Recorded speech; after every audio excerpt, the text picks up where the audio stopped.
A warm welcome for all our viewers from the CCR TV. We have been concentrating on football. No doubt, Goans are crazy, they are nuts over football, and we have produced several international world-level footballers.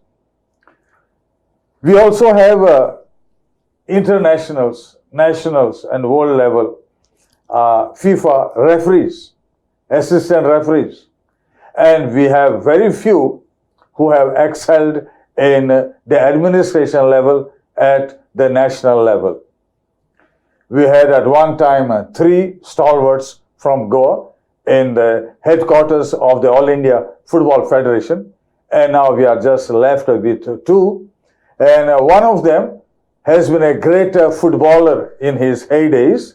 He was an international football player who have played for Salgonkars mostly, and he has represented the country, India, at both junior as well as the senior levels. He was also one amongst the Goans who played for India during the inaugural of the Jawaharlal Nehru Stadium at Fatorda. Incidentally, the personality that we have with us today is also from Fatorda, and he was greatly influenced by his uncle, Joku. That's how I used to call him in those days. And we are glad that we have today with us Savio Medeira, and welcome Savio for this our sharing of you not much as a player but more as an administrator and in charge of the coach education department with the All India Football Federation. Thank you, Jovito, and good afternoon to all the viewers of CCR TV. It's a pleasure to be on this platform, and all pleasure is mine, Jovito, to be here. Yeah. We'll skip your great footballing career because we would like to know now, since you are in a different field, how do you feel to be off the field now? First of all, I would like to thank God because of what I am today. And through my playing career, I try to understand. And if I say a little bit about administration, what you're talking about, I think it started with me in Salgonkars because I had 2 good mentors, is Henry Brito and Leopold Fernandez, who is not there anymore. Although the playing career was more there, but as I started my coaching career there, that is the time I saw what administration is and how you have to manage your people around your stuff, and that has helped me to excel at the position what I am today. Yeah, because today you are the head of the department. So it gives me a lot of immense pleasure to be talking about Salgonkars, and especially these 2 men who I will always keep it in my heart because that has helped me a lot to understand and to go ahead. And yes, it's a big responsibility in that position what I am, especially to head the country's coach education. And it wouldn't have been easy if not for my initial stage starting from Salgonkars. So they motivated you a lot. Exactly. And the way you must be knowing Mr. Henry Brito and Leopold, so methodical and very planned, not even for a week, but for a month and for a year. And that is what influenced me to get yourself planned. And when you come into coaching, you always have to understand that you have to plan, organize, and you have to plan A and plan B. But biggest influences, if I consider myself in administration, are these 2 gentlemen which I would credit for. Yeah, you have now D license, C license, B and A, and then Pro. And now I believe you are going down and you are going to have the E license also. Could you throw light on this E license that you are introducing now? Yeah, to start with, we had the grassroots leaders courses and grassroots courses which had started long back. Actually, it was started by FIFA. Then the grassroots courses were going on. Once we got a new technical director in 2019, he tried to change it, the grassroots course, to E-certificate, and we call it EIFF e-certificate, which we try to deal and show the coaches who are coming to attend the courses how you can deal with 6 to 8, 8 to 10, 10 to 12-year-olds. And from there, if you try to attend, then after 3 months you can join a D certificate, that is still with the EIFF. Now coming back to C, B, A and Pro. Now in Asia what has happened is AFC had come out with coaching convention, and each MA had to apply for the convention depending on the coach educators what you have in the country. So since I'm the only one who can conduct A diplomas at the moment, so we applied for a B. Once you apply the top one, you naturally they see the top one. So once we applied for the B, then they came for inspection, they saw how we conducted the courses, and then we got the approval. So earlier it was AFC C, B and A. But AFC, what they did after the coaching convention, they took only the B and A and the Pro, and they left the C certificate to the MA. So that is how we at EIFF conduct E certificate. After that, you have to attend a D certificate. And once you attend your D certificate, if you want to continue or grow yourself in the coaching pathway, after 6 months, you can apply for your C certificate. So this is how this pathway for coaches, if they want to go up, that is what we are trying to buy. The highest that you do along with the AFC is your pro license. Yes. So for the moment, EIFF has got a permission, a convention approval up to A. So now we are thinking of having a pro diploma, which I am trying to plan with. I cannot conduct, but I can assist. So I have to get a coach educator from abroad. So once he does come, I try to assist him. He tries to send a report to the AFC, and maybe in the future I would be able to conduct the pro diploma also. Yeah.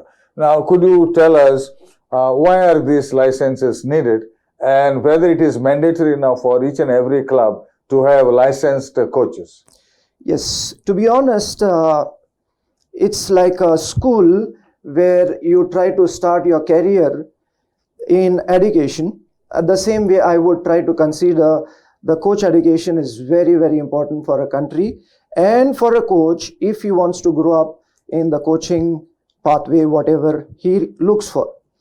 Now AFC, what they have done is, earlier, if you know, there was NIS courses which were done in the country, and there were a lot of coaches who were there, and then they would get a government job. But since AFC has structured themselves, looking at how UEFA is functioning, how the other confederations are functioning, so they came out with club licensing criteria. And when you have club licensing criteria, you have to have coaches at certain level with certain licenses. So now AIFF has taken on it, and for the last 5 or 6 years, we have been trying to step up slowly, putting a little bit of pressure on the clubs, that if you want to have your youth coaches, youth development, you have to have certain licenses. Then you go higher up, like if you have a team in the I-League, you have to have a A license. If you are trying to go in the ISL, you have to have a pro license. So how does it help coaches is to understand how to deal with a particular age group when you try to work. It also makes you understand and prepares you how to deal and improve upon your communication skills, your man management skills, because there are so many people which you have to deal with, and the characters which you have in your team, which your staff. And nowadays, Jovito, if you try to see players, you may be the best qualified one. It is needed to be there in the job. But nowadays, if you don't know to manage a team, then you are no more, because that is where they say most of the time he has lost the dressing room. That means he is not able to handle the players. And the best one, if you have the man management skills, you can go ahead with. There are so many of them, players nowadays, they will not remember what sessions you had for them day in and day out. They will remember how much you cared for them in their times of trouble, during their injuries, during their loss in form, and how did you help them to get back to where they were. So players are concerned and they see how empathetic you are towards them. That is what it teaches coaches if they try to go in their coaching pathway. So at ISL you have the pro license. Yep. For I League you have the A license. And for the remainder, say for example a new club is playing say in a state championship. Mm-hmm. Yeah. So now what I have done, Jovito, is from EIFF, we have sent it to the states minimum coaching requirements. So at a particular level, you have to have a certain licensed coach. It should have started long back, which does happen in all the countries abroad. But here, at least to begin with, we have sent to the states. Now I had meetings with some of the states where I was trying to explain it to the states that we are sending this MCR, minimum coaching requirements, and we are not just pressing you all to start it from next year. Try to take it as a reference. You can prepare your own MCR for your state so that the coaches, and nowadays if you try to see in your first division and your second division matches are going on, any Tom, Dick and Harry comes and sits on the bench. Yes. And they start abusing the players. They start giving their own where they don't even come for one training session. So if all the states starts trying to prepare that MCR, give the clubs a time to chance, and then the states help them in conducting these courses, I think that would be a great step forward for the states as well as for the country to go ahead. For the coaches to understand that if I want to sit there, I need so and so license to go ahead. So has it been working well, this concept now that every club practically should have a licensed coach? Yeah. So from EIFF, we have sent it across to the states. We are trying to empower the states more now so that they can take initiatives and they can start doing their things where we can guide them. And if each of the state tries to go ahead with their MCR, I think the state will try to get better. And from there, slowly the growth in football, in the coaching pathway, in the licenses of the coaches, I think that would be a big, big step for the whole country to go ahead. But looking into the quantity of and the quality, is the quality matching? To be honest, we need still to improve on quality. And for me, quantity is not enough. For me, quality is good, because they always say if I try to take it on myself, they say that you need good coach educators to develop better coaches. And through those coaches, we can develop better players. But if I try to have a look at the country, it's not that we don't have good coaches, but we need a lot of good quality. The coaches need exposure. The coaches need more matches under their belt, which is lacking at the moment. So in other words, the clubs need to adjust and make all these needs a reality. Yes, it's not only the clubs, what I would feel, it's a concerted effort from everybody. Let's try to take it a state and then from EIFF. Like if I give an example about a country abroad, like let's take FA. They have counties where they have their own tournaments, own programs, their structure is well built, and from there, then it goes higher to a club. And then if you see now what is happening with FC Goa, this is what is happening there, where they are states or districts, they have their team, and that is how they generate the interest, and that is how they go. So it's a chain that leads ultimately exactly, to the greater development. Exactly. So in the past, we never had coaches with certification or diplomas. Maybe in the earlier stages, it was only the NIS. Mm-hmm. In Goa, for example, we started with the NIS, but later on, this certification came into being. And then these children normally are exposed in the schools, where the physical education teachers do take over. Mm-hmm. Are these licenses also being imparted to the school teachers? If I want to be honest, it has to start from the schools, because they always say you have to catch them young. Now, a physical education teacher in a school has to control so many disciplines, and it's not just football, but some of the schools are doing a good job. They are trying to get special coaches for disciplines which they want to continue. But some of the schools which they cannot manage, one physical education teacher looking at disciplines of football, volleyball, hockey, not possible. So I would encourage and I would love and I would suggest the state association here, let's try to target the schools and let's try to get the physical education teachers, starting with giving them the e-certificate course, where they understand how to plan a session, and from there we can slowly go ahead. But for sure, as you have rightly put in the question, is if we start from the schools, that would be the best. Yeah, because it's the grassroots normally which need this type of education. Yes, because there the kids come and they are of different temperaments, different opinions, and to deal with the kids is very difficult. If you go up at a higher level, the level of concentration, they will listen to you, but as you go down, the level of concentration is very, very less with the kids, and it's very difficult to manage. So I would suggest that if we try to start from the schools, there is nothing like it, and our growth can be much, much better than what it is today. Yes, and since you have introduced now this grassroots and youth development, how successful or not successful have you been? Since, if you see the last 2 years, 3 years, we have started with the I-League for sub-junior, junior and the elite. That is what we were saying 13, 15 and 18 before. Now, initially before we started, there were a lot of misconceptions about that, and they used to think it will not happen, why the kids have to travel and all these things. But I think slowly we are making progress. The clubs are trying to understand that at that level, traveling abroad and trying to understand home and away matches, which is good. But to add to that, if you know that we have started our Golden Baby Leagues, yes, that is very, very important for us. And at a stage where 6, 8, 10-year-old, if they get start matches in a month, about 5 or 6 matches in a month, by the time they reach at a 12-year-old, they are having about 100, 200 matches under their belt when they come. So the job of a coach makes easy. But I wouldn't say it's only the matches are only important for the players. The matches are also important for the coaches.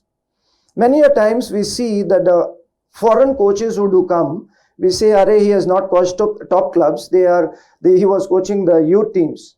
But the youth teams and the top coach in our country, if you try to compare the number of matches what he had, he will have at least 200 matches under their belt. So the matches does help the coach to understand the temperament, the experience of standing on the line. At the same time, the kids get developed with more competition which they play. Very often we have this impression that a foreign coach is valued much more than a local or our own. Is that valid? It is true? I would say that the Britishers has left us long time back, but they have got something put in our mind and kept it that look at the skin and you have to respect them. So that is there. That is what I say. But if you try to go deeply, Jovito, we have a lot of good coaches, which I feel at the moment they need a lot of mentoring, because they need somebody to tell them, not to tell them that they are doing wrong, but to ask them, can we do it a little bit different? That is the quality what the foreigners come with. The other quality what they come is their communication level is very strong and their discipline in time and the organization.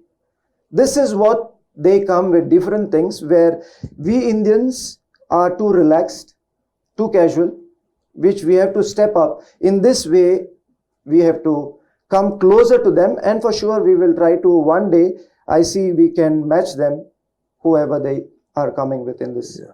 And in this new scenario that you are trying to evolve, how successful have you been?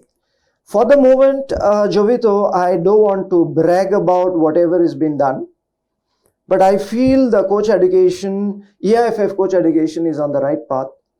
And for that, I would credit Robert Ban, who was there, brought in by EIFF as a technical director, and then followed by Scott O'Donnell. That allowed me to understand how important coach education was. There was a course which was done, and in 2011, a pilot course, which Rob Ban was there, Scott was there assisting him. I was there assisting him. Marcos Pacheco from Goa and Francis Brook de Costa. And to be honest, Jovito, in that course, there were about 18 more of the coaches from Goa. And he started a drill, 1 ball for 3 players, Robert Ban. And the Goan coaches could not do it. I was surprised.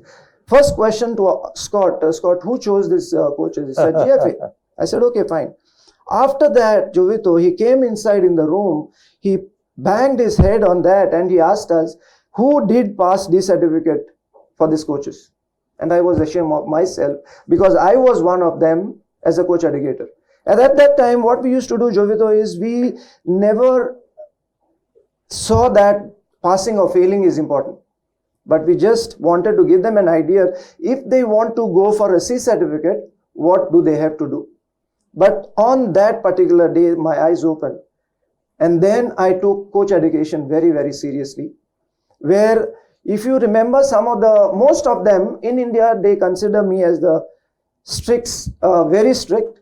And, oh, Savio is conducting, you should not go under him. Oh, but then you have certain standards. Exactly. Which we all need to meet. That is what I'm trying to talk to them on the first day of my course. Don't try to mistake me if you find or if you have heard something a little bit wrong about me. And my only concern till the time I'm there in that position would be to develop good quality coaches and to show somebody who's coming behind me that we cannot relax, but we have to step up and to increase our intensity. That is where coach education is important. Because if you go to any school or a university, you are judged by the quality of teachers that you have. Exactly. So unless the quality is improved and taken to a higher level, we will never show the real worth of what is football. Yes, so that is what I was coming to, and we are on the right track at the moment. The coach education starting from E to D to C. So I'm going to have at the end of the month a D certificate refresher course for the coach educators, which is important. Most of them have understood, and what I try to do, Jovito, is try to get them into confidence, not showing that I'm a leader and whatever I tell you have to do it, which is not going to happen, which we should all go together, taking their opinions. And now I feel that we are on the right track. I have a target of about 8 to 10 years down the line. We will have some good quality coaches where the coaches who do try to attend the courses will try to challenge the coach educators. That's and nice. If we are not good enough, then it will be difficult for our coach education ahead.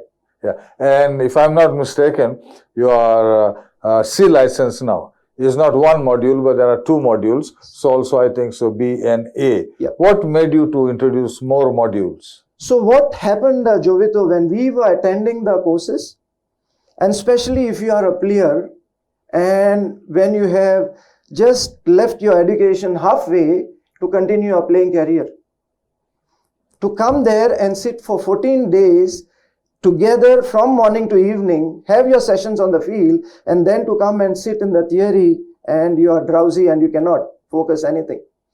So that is where I thought that to break the courses into modules, which gives them and which they're happy about. First they were complaining that we will have to travel twice, the money is more, but now they understand the value of it, because after 7 days and a 2 months break, they can go back, work with their clubs, get the feedback, right feedback from the coach educator, and come back fresh for the after 2 months for the next 5 days. In the B and A, we have more further 1 module. So we have done 3 modules. So it gives them a lot of time to go back and reflect on their deficiencies, what they are lacking. And that has helped a lot for them. But it's getting a little bit challenging for EIFF because we have to fly the coach educator 3 eyes, but we will bear fruits in the future for sure. But these changes were needed. Very much needed. Yeah, and you feel that we are on the right path with your entire program of coaches education? Yes. If I also say about the feedback which I got from EFC is very positive because they constantly keep a touch. There is also a FIFA technical consultant who is looking after certain countries where he has given a certain positive feedback of whatever is going on in the country regarding coach education. So in that sense, I'm very, very positive. We are on the right track. And if we continue doing it, I think the goals and targets which I have will be achieved. Certainly, football has to improve and scale bigger and newer, greater heights. We definitely need very good, high standard coaches.